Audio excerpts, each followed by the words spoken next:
Hello, a very warm welcome to another of my videos on positive aging. I'm Christine Webber.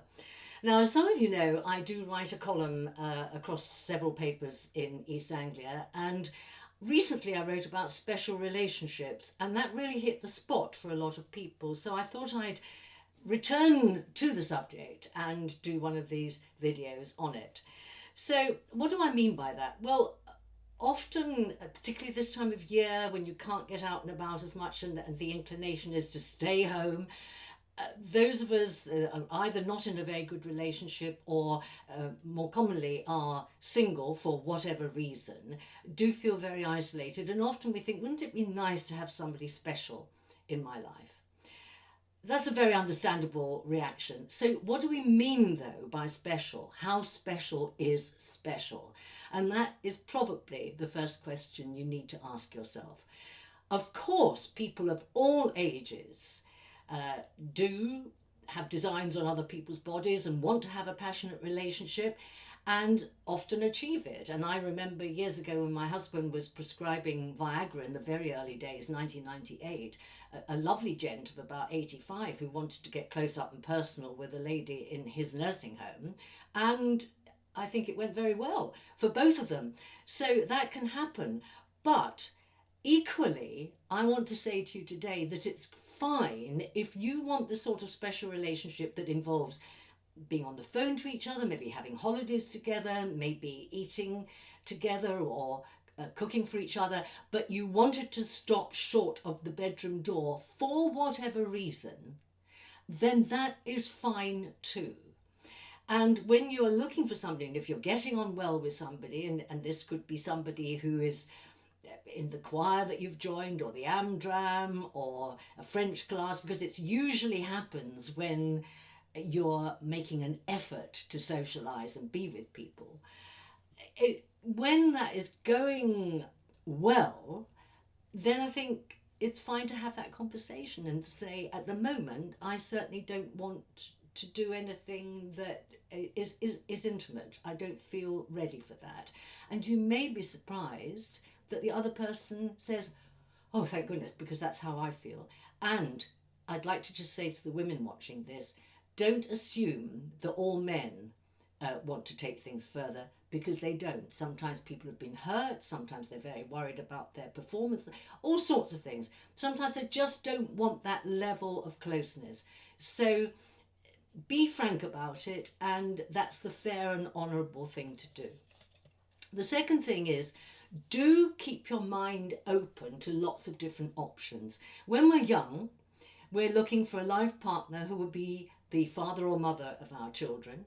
We often are terribly worried about what our mother will think. Well, thankfully, well, no, not thankfully, but you know what I mean. Most of us are not in that situation anymore where we have mothers to worry about who we might be hanging out with.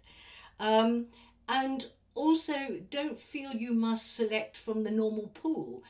When we're younger, I think we tend to go for people who are rather like us, have the same sort of education, similar political views, that kind of thing.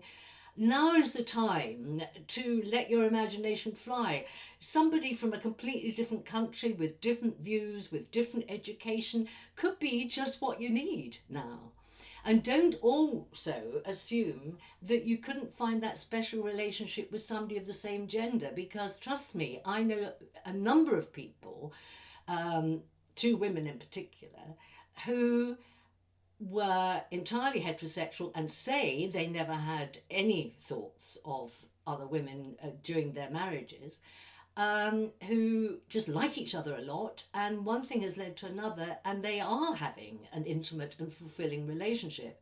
Having said that, I know a lot of female friendships where people are sharing houses because it's economic and it's company, and I suspect that maybe not the majority, but maybe the majority of them are not intimate relationships.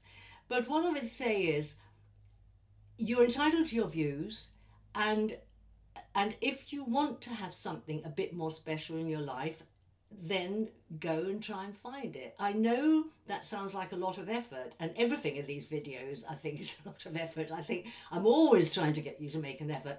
But just as I would say to you, if you were lonely, or you've moved and you're friendless in where you live, and I'd say, well, you know, you need to join things that you enjoy, and then you'll meet lots of other people who enjoy the same things. You have something in common. That goes double if you're looking for some kind of special relationship. And you know, I know a couple, for example, who go on holiday together but pay the single supplements, despite that being a lot more expensive. They cook for each other, they enjoy each other, they're on the phone to each other all the time, and they sometimes stay over at each other's houses, but they have decided that they do not want it to be an intimate relationship, and they have been quite honest with each other, and it's really working for them. So there are all sorts of ways in which this might work for you. So think outside the box, be prepared to entertain thoughts of an, you know, an interesting friendship with all sorts of people you might not have been friends with in the past, and just see where it leads you. That's far better, particularly in the winter months, than being a hermit at home, because unfortunately, unlike in the commercials, we don't tend to have some dishy person move in next door who comes around for a cup of coffee. That doesn't tend to happen, does it? We have to go out and find it. So good luck with that. See you next time.